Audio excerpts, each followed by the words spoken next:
Good morning, and gosh am I excited to not be road training anymore. It's currently in the process of running up what is a roughly 2.5 kilometre hill. Normally if I've had a little period of training for something specific, I pick the route that I'm going to do today as my kind of like come back to the fells, because I love the route regardless of the weather, and it helps me feel a bit more normal again. We are in for some stunning views today, folks.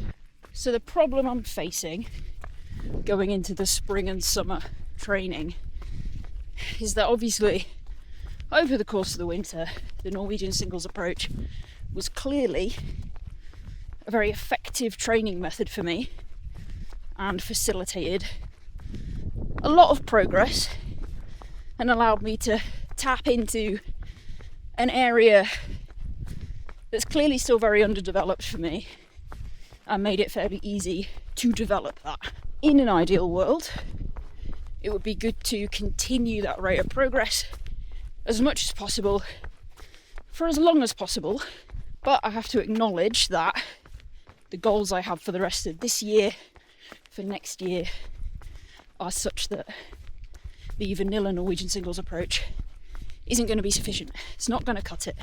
I also have to acknowledge that while the Norwegian singles approach is really, really effective for me, it was really boring to just be doing that for 5 months.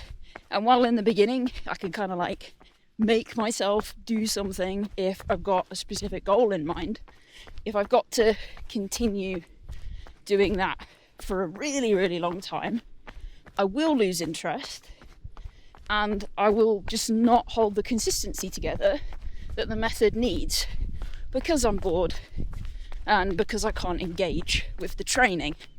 So I have to take that into account as well, that I need probably more variety overall to make sure that I'm sticking to an overall consistent level of training. So what we're probably looking at here is translating the principles of the Norwegian singles approach over to something that works for fell running. And I'm still not 100% sure how I'm going to do that exactly, because obviously just using rep lengths and, for example, just moving the sessions onto hills doesn't work, because even living in Sheffield, it's difficult for me to find, for example, a hill that I could run up for 6 minutes, run back down for 1 minute, and then run back up again for 6 minutes. Like, I'd run out of hill. So that doesn't work. Certainly once the reps get a bit longer. I think I can do it for the shorter reps. For the longer stuff, I need to think about how I translate that.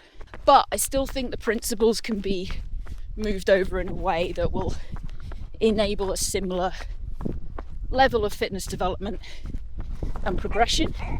Oops, scared some birds. So that's what I'm going to focus on essentially.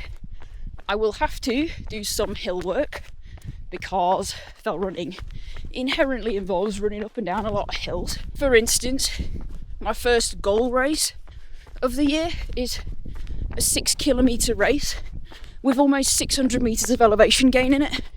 So naturally, if I was to keep running around on flat tarmac loops, I'm not going to be able to perform very well at that. My legs will be cooked before I've even got a kilometre in, I think. So I simply have to be more specific with my training for something like fell running. And it'll be a case of finding that balance between the specific training that I need to gain skills, develop skills, and improve my hill and mountain running, whilst improving that general base level of aerobic capacity and whatnot. Just to stress the hill point a little bit more, it's not just about running uphill. In a lot of the fell races that I want to target and be good at, the downhill is really the hardest part because it's usually very, very technical and very, very steep. So I have to learn, get better at, understand how to run technical downhills quickly. And I can't do that again if most of my like quality volume is on flat tarmac. So again, vanilla NSA is just not gonna be sufficient. So at the moment, I think the format will stay similar in that I'm gonna aim for 3 sub-threshold sessions a week.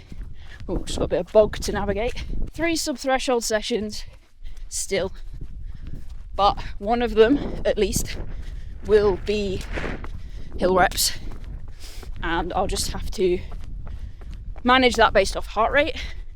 I will probably keep it to the shorter rep session. One thing I do have access to near where I live is a very wiggly like mountain bike track, a loop, and at the time of day where I'll be doing my session, it'll be quiet, so I think I might be able to use it for doing kind of reps, but it's essentially going to be a bit more like a kind of fartlek session where I'll just push the effort based on heart rate for X number of minutes, take a bit of a recovery and go again.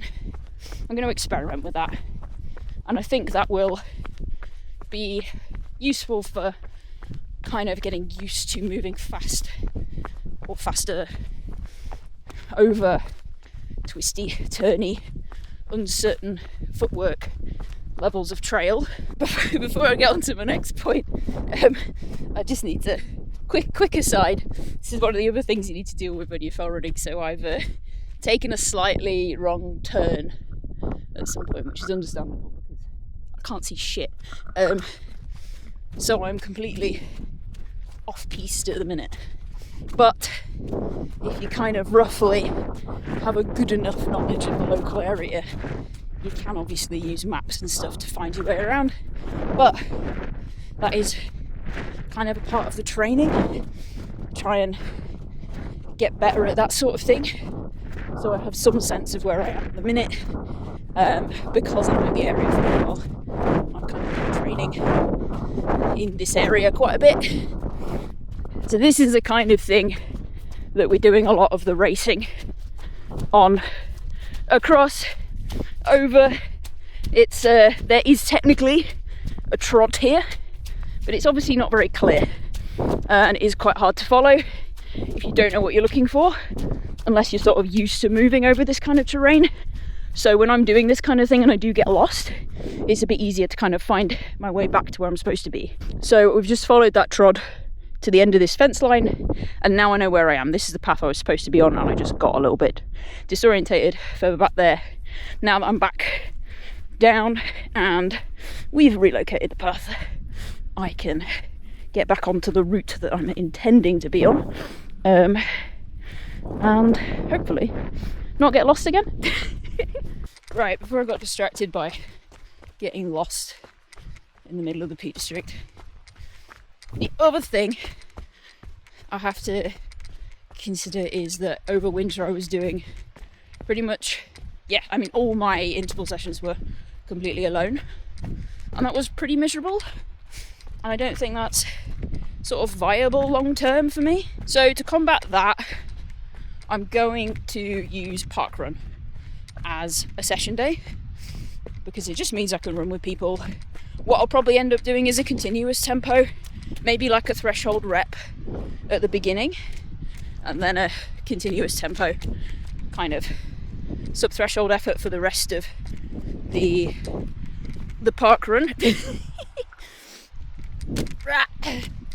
And I think that'll just at least help kind of keep things interesting enough for me to be consistent with it. I'm going to space things out a little bit differently as well. So over winter, my intervals were Monday, Wednesday, Friday, and I think, although I felt like at the time that sort of worked for the work schedule I have, I think maybe it's just going to work better if I can have a day between my long run and my first interval session of the week because having the long run and then intervals on the Monday is not ideal.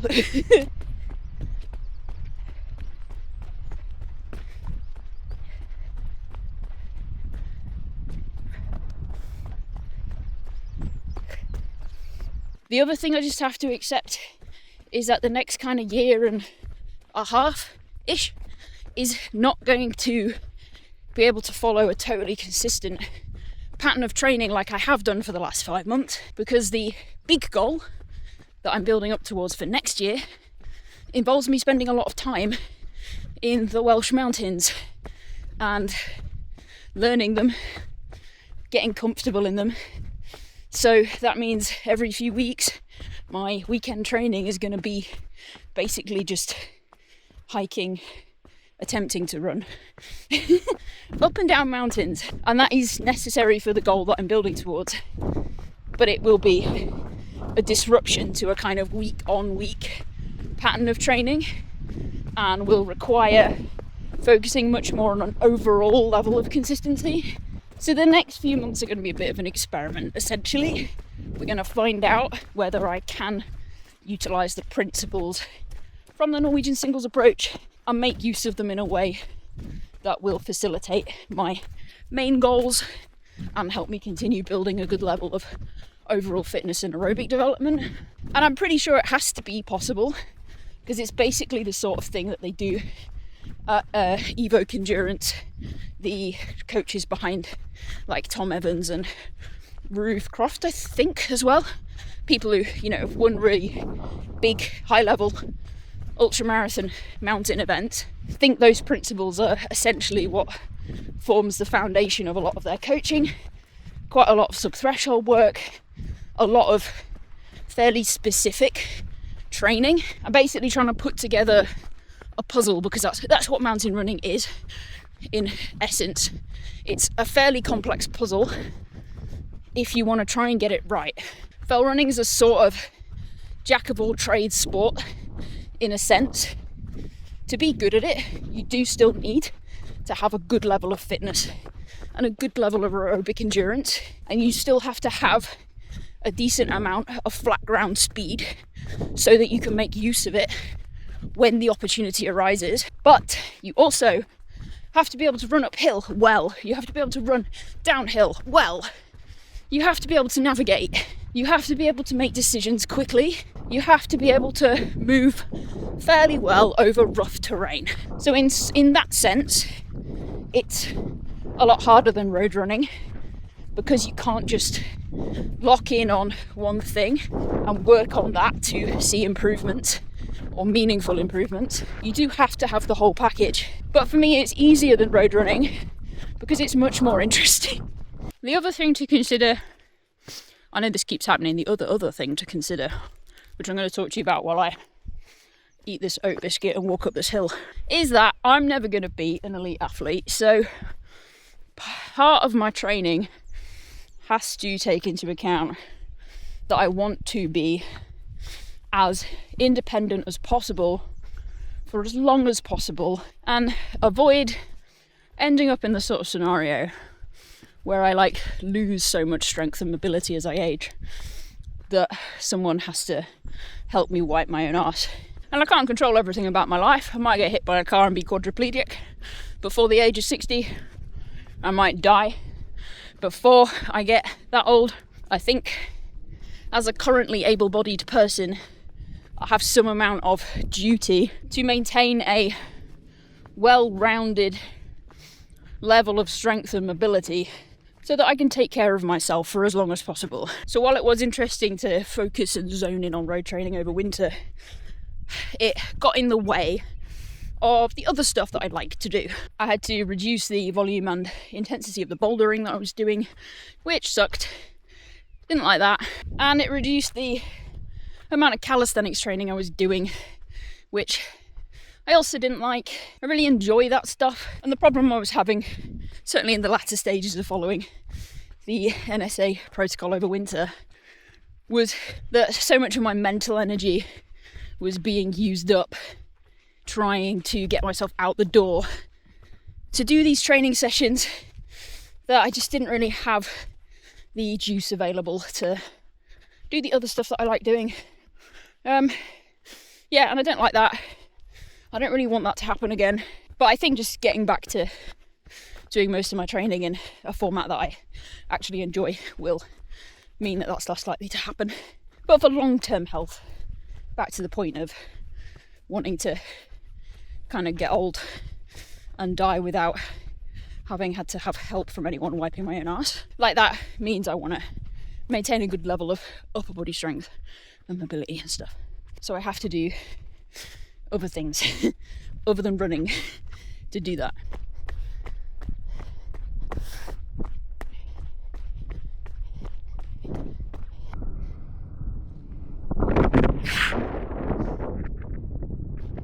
It's incredible views.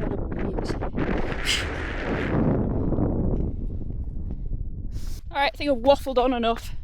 I'm on my way back down to the car now. So, no, I'm not going to be following vanilla Norwegian singles anymore because it just does not fit in with the goals I have for the next 2 years. I think it has been very, very useful, and it is absolutely something I will return to as and when I'm doing specific road training blocks, which won't be very often. So I'll return to it for that sort of base training. But in terms of what needs to be done in my overall training over the next 2 years, it has to be more specific to what I'm actually aiming for.